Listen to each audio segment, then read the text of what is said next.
যে বাচ্চারা দেখছেন এদের মধ্যে কিন্তু তার আঁচটুকুনি পড়েনি। নমস্কার, সাথী বিপ্লব ব্লগের পক্ষ থেকে আপনাদের সকলকে স্বাগত জানাচ্ছি। সেই সঙ্গে সঙ্গে আমার সকল ভালোবাসার দর্শক বন্ধুকে wish you a happy new year 2026। আজকে 1 জানুয়ারি ভেবেছিলাম আপনাদের সঙ্গে অনেক কিছু শেয়ার করব। নমস্কার, আপনারা সকলে ভালো আছেন তো? আরও একটা নতুন দিন, নতুন বছর। আজকের পর্বটা শুরু করলাম। দেখতে দেখতে একটা ক্যালেন্ডার পাল্টে নতুন ক্যালেন্ডার আমরা ঘরের দেওয়ালে টানাবো। সেই সঙ্গে সঙ্গে এটাও বলবো যে পুরাতন বছরে যেগুলো হয়ে গেছে আনন্দটুকুনি মনে রাখি, দুঃখটা ভুলে যাই। নতুন বছরে পুরাতন বছরের যে আনন্দ আছে তার থেকে সেই আনন্দগুলো যেন আরও দ্বিগুণ করতে পারি, সেই আশা নিয়েই আজকের পর্বটা শুরু করছি। আর হ্যাপি নিউ ইয়ার আমার সকল দর্শক বন্ধুকে, নবাগত এবং পুরাতন। সেই সঙ্গে সঙ্গে বলবো আমার দর্শক বন্ধুদের শরীর স্বাস্থ্য সব যেন ঈশ্বর ভালো রাখেন। তো সম্পূর্ণ পর্বটি কোথাও স্কিপ না করে আপনারা দেখতে থাকুন, আশা করব ভালো লাগবে। আর এই নতুন বছরের প্রথম দিনটা আমরা কিভাবে চলছি সেটা দেখতে থাকুন। আর তারপরেও কিন্তু আপনাদের জন্য আরও একটা স্পেশাল জিনিস আছে, একটা ছোট্ট ভিডিও ক্লিপিং, যেটা আপনাদের আশীর্বাদ ধন্য বিপ্লববাবু পাঠিয়েছেন।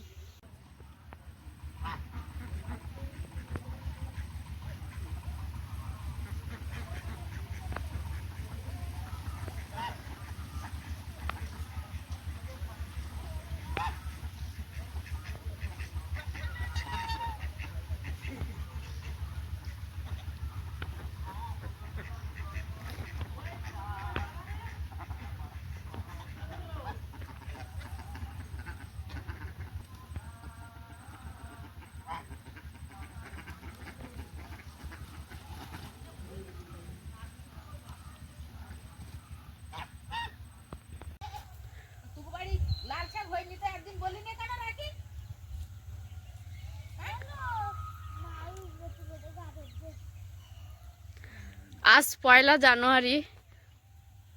এই দিনে আমাদের গ্রাম বাংলা অতটাও অভ্যস্ত নয়, তবে আমাদের মতো ইয়াং জেনারেশন কিন্তু এই দিনটাকে বিশেষভাবে উদযাপন করে, পিকনিক করে। এর বেশি খুব একটা নয়, তবে এই যে খুদে বাচ্চারা দেখছেন এদের মধ্যে কিন্তু তার আঁচটুকুনি পড়েনি। আর গ্রাম বাংলা মানে শুধু যে ব্লাড রিলেশন থাকলেই সম্পর্ক থাকবে সেরকম কিছু নয়। প্রতিবেশী মানে পাড়ার পাশে আশেপাশে যে থাকবে, ব্লাড রিলেশন ছাড়াও তাদের সঙ্গে অনেক বেশি আত্মার সম্পর্ক হয়। শুধু যে ব্লাড রিলেশনেই আমরা সম্পর্ক তৈরি হয় বা ভালোবাসার টান হয় সেটাই কিন্তু এই গ্রাম বাংলা জানে না। গ্রাম বাংলা জানে অসময়ে মানুষের পাশে দাঁড়ালে সেই সম্পর্কটাই হলো আত্মার সম্পর্ক, ব্লাড রিলেশনের তার কারণে কোনো প্রয়োজন হয় না। তেমনি আজকের কথায় কথায় উঠেছে আমাদের বাড়িতে প্রচুর লাল শাক এবং পালং শাক হয়েছে। তো মিলিকে গত দিনে দেওয়া হয়েছিল। আর এই যে বাচ্চাগুলোকে দেখছেন এদেরকে জিজ্ঞাসা করা হয়েছে কার বাড়ি কি শাক হয়েছে, সবজি হয়েছে। তো সকলে বললো টুকটাক হয়েছে। তার মধ্যে মৌমিতা, ওই যে ছোট্ট মাঠ ধারে, ও বলল না দিদিমণি আমাদের বাড়িতে এখন আপাতত কোনো শাক নেই। তো ওই প্রথমে তোলা স্টার্ট করেছে শাক। মা বলল তাহলে তুই তোলা নেই যখন তুই এতদিন কেন বলিসনি। তো এই যে মা কিন্তু মায়ের বাচ্চাদেরকে নিয়ে আবারও একটা নতুন কর্মশিক্ষা। রাখিও নেবে? তাহলে রাখিও নিয়ে যাবে, সোনালিও নিয়ে যাবে। তো সবাই মিলে এখন তুলছে, মা, মার স্টুডেন্ট সকলেই। আর এই সম্পর্কটা কোনো ব্লাড রিলেশন দিয়ে বিচার করা যায় না। এটা হচ্ছে আত্মার টান, যে আমার বাড়ি এটা নেই। এমনও হয়েছে অনেক সময় মার স্টুডেন্টরা আমাদেরকে দিয়ে গেছে যে দিদিমণি তোমার বাড়ি এটা নেই তাহলে তুমি এটা খাও। ওরা ওদের বাড়ির গার্জেনরাও এসে বলে ও দি তোমার বাড়ি এটা নেই তাহলে তুমি কেন বলে পাঠাও না। এই হচ্ছে গ্রাম বাংলার ধ্যান ধারণা। এইভাবেই মানুষ চলে আসছে। আর একজনের বিপদে 10 জন পুরো হামলে পড়ে তার বিপদটাকে সহজেই উদ্ধার করে দেয়। ওরা সকলে মিলে প্রচুর পরিমাণে শাক তুলেছে। আর তার সঙ্গে গাছ থেকে একটা সবেদা পড়েছিল সেটাও তুলে এনেছে। এখন এই শাকগুলো মা প্লাস্টিকে করে সবাইকে ভাগ করে দেবে। এখন মিলি আর আমি দুজন বার হয়েছি, কলে যাব। কলে যেতে গেলে কিছুটা রাস্তা একটু ফাঁকা, তো একা একা ভয় করে। মিলিকে সঙ্গে নিয়েছি সাহস জোগানোর জন্য। এই যে এই রাস্তাটা একটু ভয় ভয় করে একা গেলে, তাই মিলিকে একটু সঙ্গে সাথী নিলাম। সাথীর সঙ্গে সঙ্গী হিসাবে মিলিকেই নিলাম। কলের কাছে চলে এসেছি, আর কলের পাশেই মৌমিতাদের বাড়ি। আমি বললাম মৌমিতা আমি পাম্প করবো, আমার ড্রামগুলো একটু তুই ভরে দে।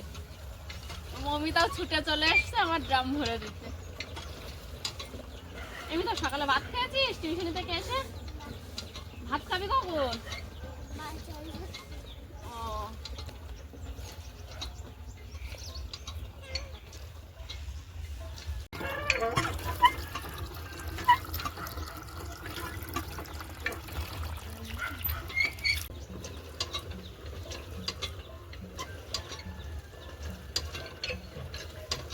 পয়লা জানুয়ারিতে শুধু বাড়িতে মা আর আমি আছি।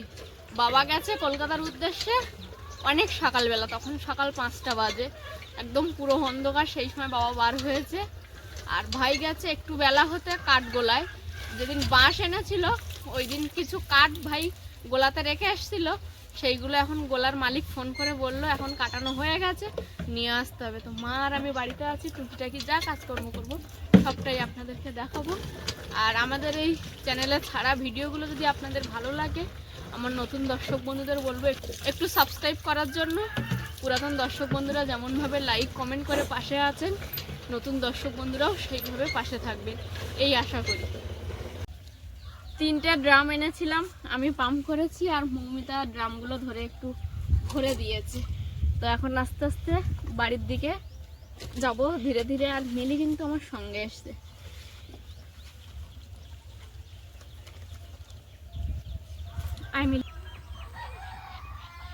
আর এই নতুন বছরে নতুন দিনে বিপ্লব বাবুর কথা বারবারই মনে পড়ছে। আশা করছি আপনারাও ঠিক আমার মতোই মিস করছেন বিপ্লব বাবুকে। বিপ্লব বাবু থাকলে হয়তো ভিডিওগুলো আরো ভালো হতো, আরো সুন্দর হতো।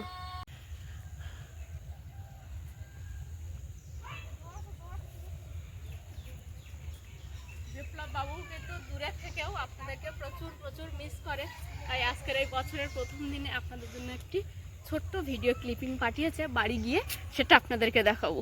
জল নিয়ে বাড়ির মধ্যে চলে এসেছি, এবার দেখাবো বিপ্লব বাবুর পাঠানো ভিডিও ক্লিপিং। নমস্কার, সাথী বিপ্লব ব্লগের পক্ষ থেকে আপনাদের সকলকে স্বাগত জানাচ্ছি। সেই সঙ্গে সঙ্গে আমার সকল ভালোবাসার দর্শক বন্ধুকে wish you a happy new year 2026। আপনারা সকলে ভালো থাকুন, সুস্থ থাকুন এবং নিজের প্রতি খেয়াল রাখুন। প্রিয় দর্শক বন্ধু, আপনারা যেভাবে একটু একটু করে আমাদেরকে আশীর্বাদ করে চলেছেন এবং এতটা দিন ধরে সাথী বিপ্লব ব্লগের সঙ্গে জুড়ে আছেন, তার জন্য আমরা আন্তরিকভাবে কৃতজ্ঞ। প্রিয় দর্শক বন্ধু, আপনাদের আগামী দিনগুলি খুব খুব খুব ভালো কাটুক। আপনারা মানসিকভাবে শান্তি লাভ করুন, আপনারা শারীরিকভাবে খুব খুব খুব সুস্থ থাকুন এবং আরও একবার সবাইকে নতুন বছরের এই নতুন উইশ করতে চাই। আপনারা সকলে শারীরিক, মানসিক এবং বছরের সাফল্য, বছরের কামনা, বছরের যে গোল সব কিছু অ্যাচিভ করুন। আপনাদের সকলকে আমাদের তরফ থেকে অনেক অনেক অনেক উইশ। ধন্যবাদ।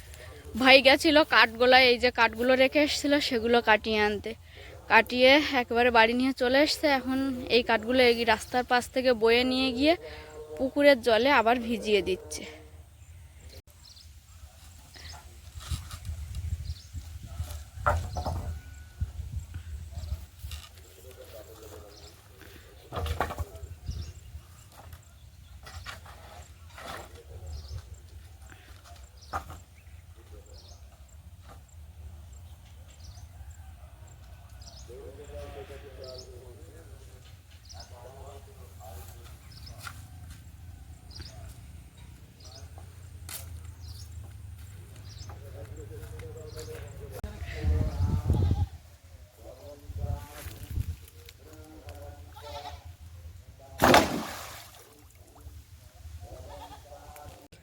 আজকে 1 জানুয়ারি ভেবেছিলাম আপনাদের সঙ্গে অনেক কিছু শেয়ার করব, খুব সুন্দর একটা মুহূর্ত কাটাবো, কিন্তু আমাদের এখানে এত প্রচণ্ড মাইক বাজছে যে আমরা সেইভাবে কোনো ভিডিও করতে পারিনি। আর আশাও করিনি যে বছরের প্রথম দিন এইভাবে আমরা কাটাবো। তো যাই হোক, আজকের ভিডিওটা খুব একটা বড় করলাম না, একটু ছোটই হলো। সেরকম কিছু আপনাদেরকে দেখাতে পারলাম না, কিন্তু বাড়িতে প্রচুর কাজকর্ম করা হয়েছে। মাইক চলছে মানে একটা কপিরাইটের ভয় তো আমাদের মনের মধ্যে কাজ করে। আর এখন আমি এসছি, এই যে চুলের অবস্থাটা দেখতে পাচ্ছেন, মায়ের থেকে চুল ছাড়িয়ে নেব। তো আজকের পর্বটা আপাতত এখানেই শেষ করছি। এতক্ষণ ধৈর্য ধরে দেখার জন্য আপনাদেরকে অনেক অনেক ধন্যবাদ। দেখা হচ্ছে নতুন কোনো একটা ভিডিওতে। ততক্ষণের জন্য আপনারা সকলে ভালো থাকবেন, সুস্থ থাকবেন, নিজেদের সকলের প্রতি খেয়াল রাখবেন। সবশেষে আমি যেটা বলে থাকি, সাথী বিপ্লব ব্লগের সঙ্গে সদা সর্বদা জুড়ে থাকবেন। নমস্কার। আজ তাহলে আসি।